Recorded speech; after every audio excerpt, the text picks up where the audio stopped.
ಮಣ್ಣಿದು ಕನ್ನಡ ಮಣ್ಣು ನನ್ನುಸಿ ನರ್ತಿಸು ಮಣ್ಣು ವಿಶ್ವಮಾನವತೆ ಸಾರಿದ ಎಲ್ಲ ರೈತ ಬಾಂಧವರಿಗೆ ಮತ್ತೆ ಎಲ್ಲ ಅನ್ನದಾತರಿಗೆ ನಮಸ್ಕಾರ ಹೇಳ್ತಾ ಇವತ್ತಿನ ದಿನ ನಾನು ಫ್ರೀಡಂ ಪಾರ್ಕ್ ಅಂದರೆ ಸ್ವತಂತ್ರ ಉದ್ಯಾನವನಕ್ಕೆ ಬಂದ್ಬಿಟ್ಟು ರೈತರಿಗೆ ಬೆಂಬಲ ಕೊಡೋಕೆ ಬಂದಿದೆ. ಇವತ್ತಿನ ದಿನ ಏನು ಹೇಳ್ಬೋದು ಅಂದರೆ ನನ್ನ ಕಣ್ಣಾರೆ ನಾನು ಏನು ನೋಡಿದ್ನೋ ಅದನ್ನ ಹೇಳಕ್ಕೆ ಇಷ್ಟಪಡ್ತೀನಿ.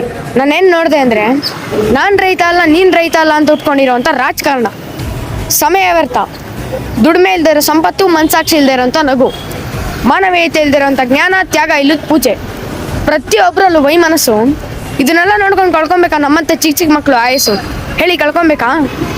ಯೋಧರು ಗಡಿ ಕಾಯ್ತಾ ಇರ್ತಾರೆ. ಏನಕ್ಕೋಸ್ಕರ? ಉಗ್ರರು ಬರ್ತಾರೆ ಅಂತ ಗಡಿ ಕಾಯ್ತಾ ಇರ್ತಾರೆ ಯೋಧರು. ಆದರೆ ಈ ಭ್ರಷ್ಟರು, ಲಂಚ ಕೇಳೋರೆಲ್ಲ ಎಲ್ಲಿದ್ದಾರೆ ಹೇಳಿ? ಗಡಿಯಿಂದ ಈಚೆ ಇಲ್ಲ, ಗಡಿಯಿಂದ ಒಳಗಡೆನೇ ಇದ್ದಾರೆ.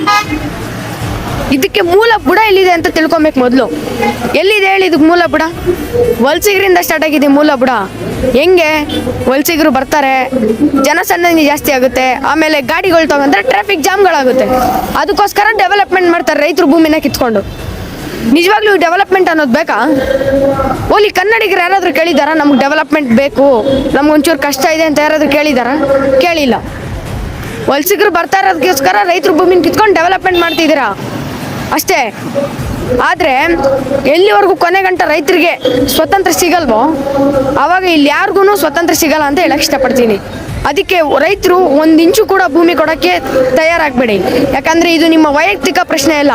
ನಿಮ್ಗೆ ಯಾರಾದರೂ ಚಿಕ್ಕ ಚಿಕ್ಕ ಮಕ್ಕಳಿದ್ರೆ ಅವು ಮಕ್ಕಳ ಭವಿಷ್ಯದ ಪ್ರಶ್ನೆ ಇದು.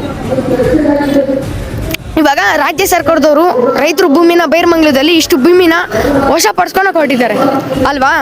ಇವರಿಷ್ಟು ಭೂಮಿನ ತಗೊಂಡು ಅಮ್ಮಮ್ಮ ಅಂದರು ಅವ್ರ ಅದ್ರಲ್ಲಿ ಏನು ಮಾಡ್ಬೋದು? ಒಂದು 4 ರೋಡ್ಗಳು ಮಾಡ್ಬೋದು, ಒಂದಷ್ಟು ಸೈಟ್ ವಿಂಗ್ಗಳನ್ನ ಮಾಡ್ಬೋದು, ಒಂದಷ್ಟು ಕೈಗಾರಿಕಾ ಪ್ರದೇಶಗಳನ್ನ ಮಾಡ್ಬೋದು, 1-2 ಪಾರ್ಕ್ಗಳನ್ನ ಮಾಡ್ಬೋದು.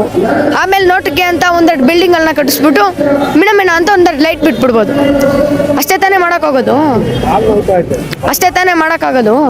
ಆದರೆ ನನ್ನ ಪ್ರಶ್ನೆ ಏನಪ್ಪ ಅಂದರೆ, ಇವತ್ತಿನ ದಿನ ಇದನ್ನೆಲ್ಲ ಡೆವಲಪ್ಮೆಂಟ್ ಮಾಡ್ತೀರಾ ಅಲ್ವಾ? ಡೆವಲಪ್ಮೆಂಟ್ ಮಾಡ್ತೀರಾ ಅಲ್ವಾ? ಆದರೆ ಇದನ್ನ ಒಂದು 15 ವರ್ಷ 20 ವರ್ಷ ಬಿಟ್ಬಿಡೋಣ, ಸರಿನಾ? ಅವಾಗ ಇದನ್ನ ಯಾರು ಹೇಳ್ತಾ ಇರ್ತಾರೆ ಹೇಳಿ? ಯಾರೋ ವಲಸಿಗರು ಬಂದ್ಬಿಟ್ಟು ಹೇಳ್ತಾ ಇರ್ತಾರೆ ಇಲ್ಲಿ. ಯಾಕಂದ್ರೆ ವಲಸಿಗರು ಜನಸಂಖ್ಯೆ ಜಾಸ್ತಿ ಆಗುತ್ತಲ್ಲ.